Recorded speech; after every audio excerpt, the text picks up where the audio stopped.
Hello बच्चों, बहुत बहुत स्वागत है आपका माय सर जी मैथ्स के इस चैनल पे। मैं हूं आपका इंस्ट्रक्टर सौरभ शुक्ला और आज हम 6th क्लास की मैथमेटिक्स में आ पहुंचे चैप्टर नंबर 10 पे, जो कि है रेशो एंड प्रोपोर्शन।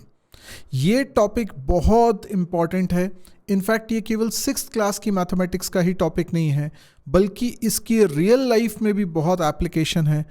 साथ ही जितने एग्ज़ाम्स होते हैं बैंकिंग के, रेलवे के या और भी कई सारे गवर्नमेंट एग्ज़ाम्स होते हैं, या जहाँ पर भी क्वांटिटेटिव एप्टीट्यूड पूछा जाता है, जैसे कि कैंपस प्रिपरेशन में या और भी वेरियस एग्ज़ाम्स में, आप देखोगे यहाँ पर ये टॉपिक आता ही है। तो ये टॉपिक बहुत इंपॉर्टेंट है, इसको ध्यान से समझेंगे।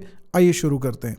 तो सबसे पहले इसमें हमको पढ़ना है रेशोज़ एंड इक्विवेलेंट रेशोज़। तो क्या फ़र्क है रेशोज़ और इक्विवेलेंट रेशोज़ में? तो पहले तो रेशो क्या होता है उसको समझिए। जैसे एक सिचुएशन मैं आपको देता हूँ, Yash is 24 years old and his sister's age is 12 years। तो यानी दोनों की एज दी हुई है, यश की भी एज दी है, उसकी सिस्टर की भी एज दी हुई है। Let us compare there edges. तो हम दोनों की एज को कंपेयर करना चाह रहे हैं। अगर यश की एज 24 years है और उसकी सिस्टर की एज 12 years है, तो दोनों को कंपेयर करने का एक तरीका क्या है, हम दोनों को डिवाइड करते हैं, जिससे कि एक सिंगल क्वांटिटी बन जाएगी। ऑब्वियस सी बात है, अगर मैं दो नंबर्स हैं इनको डिवाइड करता हूं तो एक सिंगल नंबर आ जाएगा। ओके, तो कैसे किया मैंने सबसे पहले यश की एज लिखी। अब यश की एज कितनी है? 24। उसकी सिस्टर की एज कितनी है? 12, वो नीचे लिख लिया। तो ये जो वैल्यू आई है, this is there comparison metric. ये वो न्यूमेरिकल वैल्यू आ रही है जिससे मैं दोनों की एज को कंपेयर कर पाता हूं। देखो, आप इसको डिवाइड कर सकते हो और इसका रिजल्ट बोल सकते हो 2। यस, आप इसको 2 बोल सकते हो। ऊपर 2, नीचे 1। जब नीचे कुछ नहीं है तो उसको 1 बोल सकते हो। तो ये 2/1 है या सिंपली 2 है। तो हम बोल सकते हैं कि यश की एज 2 times है उसकी सिस्टर की एज से। तो ये कंपैरिजन की वैल्यू आई। अब मैं आपको एक सिंपल सा हैक बताता हूं। यदि ये डिवाइड करने पर ऊपर वाली वैल्यू नीचे वाले नंबर से बड़ी आती है, तो इसका मतलब ऊपर वाले जो सिग्निफिकेंस है वैल्यू का वो बड़ा है, नीचे वाला छोटा है। तो ये 2 आ रहा है और ये 1 आ रहा है। इसका मतलब यश बड़ा है, उसकी सिस्टर छोटी है। अगर ये वैल्यू हम देख रहे हैं 1 से ग्रेटर है, ये वैल्यू 2 आ रही है विच इज 1 से ग्रेटर, तो ऊपर वाली वैल्यू बड़ी है। ये हमने पढ़ा हुआ है ऑलरेडी जब हमने फ्रैक्शंस देखना स्टार्ट किया था, improper fraction and proper fraction. अगर ये ऊपर वाली वैल्यू छोटी होती है, नीचे वाली वैल्यू बड़ी होती है, तो नीचे वाली चीज़ बड़ी है, राइट? तो उस समय ये एक फ्रैक्शन होगा, प्रॉपर फ्रैक्शन होगा, क्योंकि वो 1 से छोटी वैल्यू होगी। Okay, fine. We can say that Yash age is 2 times the age of his sister. Yash की एज उसके 2 times है उसकी एज, उसकी सिस्टर की एज से।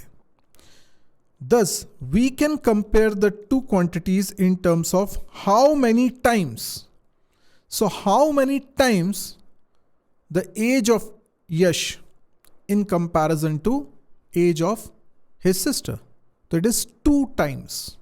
तो हम जब कंपेयर कर रहे हैं दो क्वांटिटी को in terms of how many times, अब जी जैसे यहां पर आया ना 2/1, तो हम कह रहे हैं यश age is 2 times the age of his sister. तो how many times, इस आधार पे अगर कंपैरिजन करते हैं तो इस कंपैरिजन को हम रेशो कहते हैं। 2/1 इसको हम रेशो कह रहे हैं कि what is the ratio of the age of Yash and his sister? We say 2:1।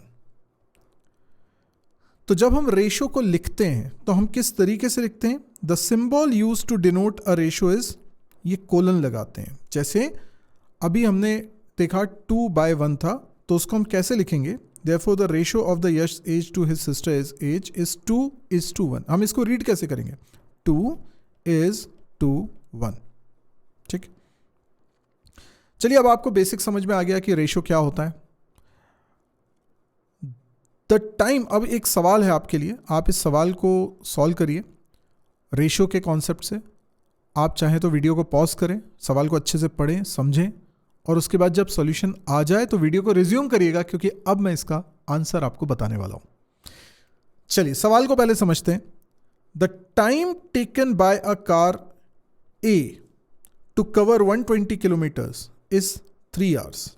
तो आप समझ लीजिए कि 120 किलोमीटर्स हैं, ठीक है, और इस डिस्टेंस को कार को ट्रैवल करने में, कौन सी कार? कार ए को ट्रैवल करने में 3 आवर्स का समय लगता है. एक और कार है, another car B, takes 4 hours to cover the same distance. अब इसी डिस्टेंस को कवर करने में एक बी कार है, उसको 4 आवर्स लग रहा है. सेम चीज है लेकिन 4 आवर्स लग रहा है. ठीक है, डिस्टेंस सेम है पर दूसरी कार है और उसे टाइम ज्यादा लग रहा है. Find out the ratio of the time, time का रेशियो बताना है आपको, taken by car A to the time taken by car B to cover the same distance 120 kilometres. तो हमें पहले देखना पड़ेगा कि कितना टाइम कार ए ले रही है. तो time taken by car A, और हमें फिर उसको डिवाइड करना है किससे? Time taken by car B.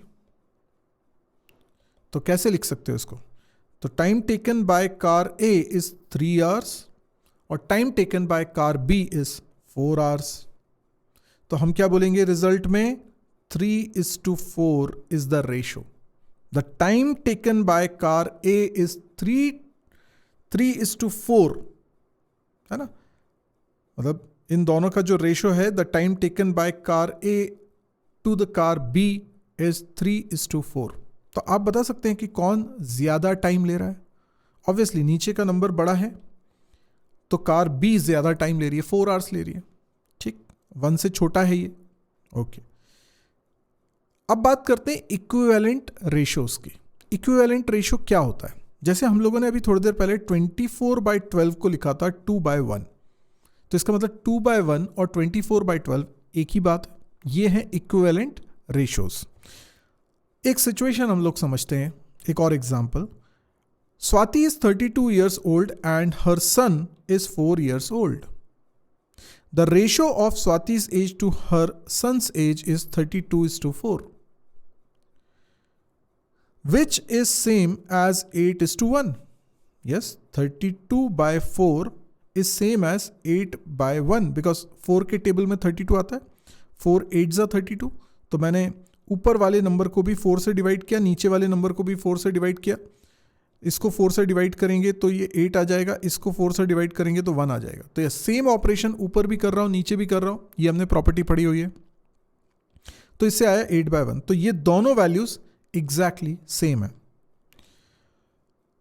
So the ratios 32:4 and 8:1 are called equivalent ratios.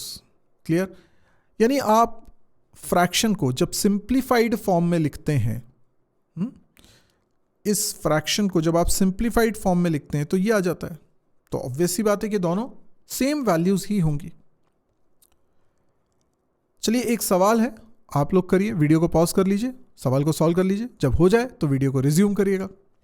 चलिए अब मैं बताता हूं इसका answer. There are 15 apples, 20 oranges and 5 pineapples in a basket. एक बास्केट है जिसके अंदर 15 एप्पल्स रखे हुए हैं, 20 ऑरेंजेस रखे हुए हैं और 5 पाइनएप्पल्स रखे हुए हैं. अब आपको फाइंड करना है ratio of the number of apples to the number of oranges. बहुत सिंपल है. Number of apples and number of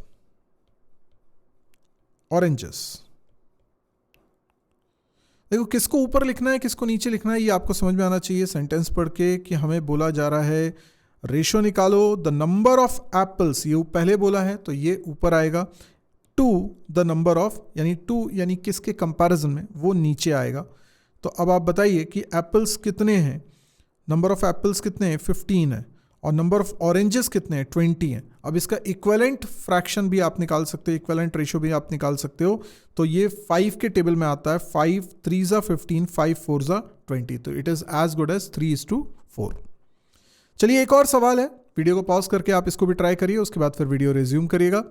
यहाँ पर हमसे पूछा गया है सेम सिचुएशन है कि 15 एप्पल हैं, 20 ऑरेंजेस हैं और 5 पाइन एप्पल्स हैं और एक बास्केट के अंदर। तो आपको बताना है कि find the ratio of the number of pineapples, number of pineapples is to number of apples.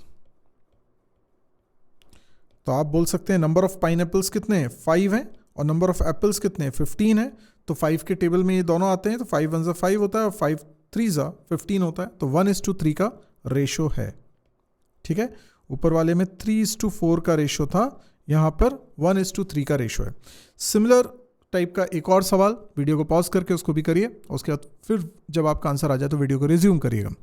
यहाँ पर भी वही सिचुएशन दी हुई है, आपके बास्केट में 15 एप्पल्स हैं, 20 ऑरेंजेस और 5 पाइन एप्पल्स हैं, लेकिन इस बार सवाल थोड़ा सा ट्विस्ट कर दिया है। Find the ratio of the number of oranges, यानी नंबर ऑफ ऑरेंजेस ऊपर आएगा,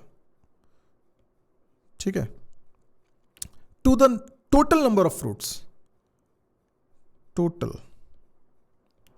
नंबर ऑफ फ्रूट्स।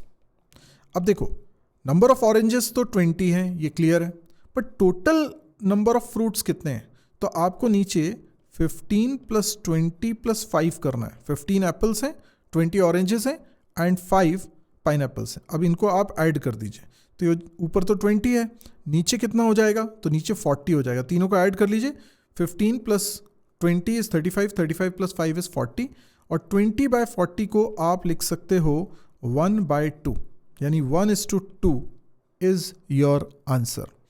तो आई गेस आपको ये अच्छी तरीके से अब समझ में आ गया होगा। अब एक और सवाल आपके लिए है, वीडियो को पॉज करिए, सवाल को सॉल्व करिए और उसके बाद जब आंसर आ जाए तो वीडियो को रिज्यूम करिए। सवाल क्या है, सवाल है the ratio of the number of apples to the number of oranges in a basket is 3:7। अभी सिचुएशन ऐसी है कि एक बास्केट के अंदर एप्पल्स और ऑरेंजेस हैं और उनका रेशो है 3:7, ठीक है। Whereas the ratio of the number of apples to the number of oranges in another basket is 2:5। अब एक दूसरी बास्केट है जिसमें क्या रखे हुए हैं, एप्पल्स रखे हुए हैं और ऑरेंजेस रखे हुए हैं, उसका रेशो 2:5 दिया हुआ है। Which basket has more apples if the total number of fruits are equal in both the baskets? अब सवाल को पहले अच्छी तरीके से समझ लेते हैं हम लोग। पहली वाली बास्केट की हम बात करते हैं। आप वीडियो को पॉज कर लीजिए, सवाल को सॉल्व कर लीजिए, उसके बाद फिर हम लोग इसका आंसर देखें, ठीक है। अब मैं इसका आंसर बता रहा हूं आपको। तो 2 बास्केट्स हैं हमारे पास। बास्केट 1 में क्या सिचुएशन है और बास्केट 2 में क्या सिचुएशन, 2 बास्केट्स हैं हमारे पास। तो पहले वाले बास्केट में हमें गिवन है कि एप्पल्स और ऑरेंज का रेशो है 3:7। तो नंबर ऑफ एप्पल्स और नंबर ऑफ ऑरेंजेस ये है 3:7, ये गिवन है हमको। इसी तरीके से दूसरे बास्केट में भी हमको गिवन है एप्पल्स और ऑरेंजेस का रेशो। तो एप्पल्स, नंबर ऑफ ऑरेंजेस, ठीक है, ये कितना दिया है 2:5, 2:5। अब इसका मतलब ये जरूरी नहीं है कि बास्केट 1 में 3 एप्पल्स होंगे और 7 ऑरेंजेस होंगे, ये ज़रूरी नहीं है। हो सकता है 6/14 हो, क्योंकि ये इक्विवेलेंट रेशो है, तो हो सकता है 6 एप्पल्स हों और 14 ऑरेंजेस हों, वी डोंट नो। या फिर हो सकता है 9/21 हो, यस ये भी इक्विवेलेंट है, इक्विवेलेंट है। मैंने 3 का मल्टीप्लाई कर दिया है ऊपर नीचे, तो 9 एप्पल्स हों और ऑरेंजेस 21 हो, तो वी डोंट नो। लेकिन हमसे एक बात कही जा रही है, बात क्या कही जा रही है? विच बास्केट हैज़ मोर एप्पल्स। अब हमें पता लगाना है ज़्यादा एप्पल्स किस में है। The total number of fruits are equal in both the baskets. अब दोनों में total number of fruits equal है। तो देखिए, इस सवाल को पहले आप अच्छे से समझ लीजिए तो आपको अप्रोच समझ में आ जाएगी, और ये टॉपिक जो यहाँ अब लगने वाला है वो भी आपने 6th क्लास में पढ़ा हुआ है। देखिए, हम ये नहीं कह रहे हैं कि पहली वाली बास्केट में 7 ऑरेंजेस, हम ये थोड़ा ना कह रहे हैं। हम कह रहे हैं 7 ऑरेंजेस हो सकते हैं और नहीं तो 14 हो सकते हैं। ठीक है, यही तो मैंने आपको अभी समझाया था। या फिर 21 हो सकते हैं। यस, तो एक्चुअल में 7 के मल्टीपल्स हो सकते हैं, ये कंफर्म है। कितने ऑरेंजेस इसमें हैं ये मुझे नहीं मालूम, लेकिन होंगे 7 के मल्टीपल्स में ही, यानी 7, 14, 21, 28, 35, 42, इनमें से कुछ होगा ना। दूसरी वाली बास्केट में ऑरेंजेस 5 भी हो सकते हैं, या 5 का कोई मल्टीपल भी हो सकते हैं। 5 के बाद 10, 15, 20, 25, 30, 35, इस तरीके से। क्योंकि हम जानते हैं इक्विवेलेंट रेशियोज का कॉन्सेप्ट, और इक्विवेलेंट रेशियोज के कॉन्सेप्ट के हिसाब से अगर मैं और फ्रैक्शंस लिखूंगा इक्विवेलेंट रेशियोज, तो उसमें ये 5 के मल्टीपल्स मुझे मिलते जाएंगे। अब हमसे बोला जा रहा है कि दोनों में सेम नंबर ऑफ फ्रूट्स होने चाहिए। ये तो कंफर्म है ना कि पहली वाली बास्केट में या तो 3/7 होगा रेशो, या इसका कोई इक्विवेलेंट रेशो होगा। और इक्विवेलेंट रेशो हम जनरेट कर सकते हैं 3/7 में ऊपर और नीचे सेम वैल्यू से मल्टीप्लाई करके, और वो वैल्यू सपोज करो x है। तो इसका मतलब नंबर ऑफ फ्रूट्स टोटल कितने होने वाले हैं बास्केट 1 में? 3x + 7x, यानी कि 10x। दोनों को ऐड कर देंगे तो रिजल्ट क्या आ जाएगा? 10x, क्योंकि आप x को कॉमन ले सकते हो और 3 + 7 आपको करना है डिस्ट्रीब्यूटिव प्रॉपर्टी की तरह। तो टोटल नंबर ऑफ फ्रूट्स पहली वाली बास्केट में कितने? 10x। ओके, इसी तरीके से दूसरे वाले में भी हम देखें। दूसरे वाले में हम लोग सपोज कर लेते हैं 2 में y का मल्टीप्लाई कर देते हैं, तो 2y/5y हो जाएगा। तो टोटल नंबर ऑफ फ्रूट्स इस बास्केट में हो जाएंगे 2y + 5y, that is 7y। तो पहली वाली बास्केट में टोटल नंबर ऑफ फ्रूट्स हैं 10x और दूसरी वाली में 7y। तो आप इसको ऐसे सोचें कि पहली वाली बास्केट में एप्पल्स हैं 3x और टोटल नंबर ऑफ फ्रूट्स हैं 10x, और दूसरी वाली बास्केट में एप्पल्स हैं 2y और टोटल नंबर ऑफ फ्रूट्स हैं 7y। तो बेसिकली हमको ये देखना है कि 3/10, अब देखो इक्विवेलेंट रेशो ही आएगा, x की कोई भी वैल्यू आएगी 3/10 का इक्विवेलेंट रेशो ही आएगा। तो हम बेसिकली बोल सकते हैं कि 3/10 और 2/7 में कौन बड़ा है, उसमें ज़्यादा नंबर ऑफ एप्पल्स है। इसको हम लोग देख लेते हैं। तो हम लोगों ने क्या किया, 3 अब इन दोनों को इक्विवेलेंट करने के लिए इसका एलसीएम लेना चाहिए। तो 10 और 7 का एलसीएम लोगे तो वो 70 आएगा। एलसीएम ऑफ 10 एंड 7, तो ये हो जाएगा 70। ठीक है, तो मैं क्या करता हूँ, 3/10 में मल्टीप्लाई करता हूँ 70 का, या इसको 70 बनाना है ना, तो इसमें 7 का मल्टीप्लाई करता हूँ तो ये 70 हो जाएगा, यानी 7 3 ज़ा 21, 21/70। और इसी तरीके से मैं 2/7 को नीचे 70 बनाने के लिए 10 से मल्टीप्लाई करता हूँ ऊपर और नीचे, तो ये कितना बन जाएगा? ये हो जाएगा 20/70। अब आप देख रहे हो कि दोनों बास्केट में हमने 70 टोटल नंबर ऑफ फ्रूट्स लेके रखे हुए हैं, मतलब इसमें भी 70 फ्रूट्स हैं, ये टोटल नंबर ऑफ फ्रूट्स है अब नीचे, तो 70 फ्रूट्स इसमें, 70 फ्रूट्स इसमें, यानी इक्वल नंबर ऑफ फ्रूट्स हैं दोनों बास्केट में। लेकिन इस वाली बास्केट में 21 एप्पल्स हैं और इस वाली बास्केट में 20 एप्पल्स हैं। तो ये क्लियरली समझ में आ रहा है कि अगर दोनों बास्केट में सेम नंबर ऑफ फ्रूट्स होंगे तो एप्पल की संख्या पहले वाली बास्केट में ज़्यादा होगी। ठीक है, मैं ये नहीं कह रहा हूं कि पहली बास्केट में एग्जैक्टली 70 फ्रूट्स ही होंगे। 70 का कोई मल्टीपल भी हो सकता है, जैसे 140, जैसे 210, ये भी हो सकता है। लेकिन उस रेशो में फिर नंबर ऑफ एप्पल्स भी तो वैसे ही बढ़ेंगे ना, कि अगर 140 फ्रूट्स हैं तो ये 42 हो जाएगा, डबल। ये 140 फ्रूट्स हो गए इस बास्केट में, तो ये भी डबल हो जाएगा, तो 40। तो भाई 42 तो बड़ा ही रहेगा ना 40 से, तो वो तो चेंज होने वाला नहीं है। ये बड़ा है तो ये बड़ा ही रहेगा, ठीक है ना, ये चीज़ इससे बड़ी है। तो इसका मतलब बास्केट 1 में नंबर ऑफ एप्पल्स ज़्यादा है। तो हमारा आंसर यही आ गया है कि बास्केट 1 में नंबर ऑफ एप्पल्स ज़्यादा है, और यही था हमारा सवाल। अब ये सवाल थोड़ा सा कॉम्प्लिकेटेड आपको लग सकता है, लेकिन मैं आपको बताऊं कि इस सवाल में हमने सिर्फ इतना किया है कि इस रेशो को थोड़ा सा ट्रांसफॉर्म किया है, क्योंकि हमसे बोला गया था कि दोनों बास्केट में सेम नंबर ऑफ फ्रूट्स होने चाहिए, और इसलिए मैंने एप्पल्स और ऑरेंजेस को ऐड किया है। इसलिए तो 3 + 7 हो गया है 10, और यहाँ पे 2 + 5 हो गया है 7। तो अगर ये x वाला कॉन्सेप्ट और y वाला कॉन्सेप्ट आप नहीं भी यूज़ करते हैं, तो आप डायरेक्टली इनको ऐड करके नीचे की वैल्यू लिख लीजिए, डायरेक्टली इन दोनों को ऐड करके नीचे की वैल्यू लिख लीजिए।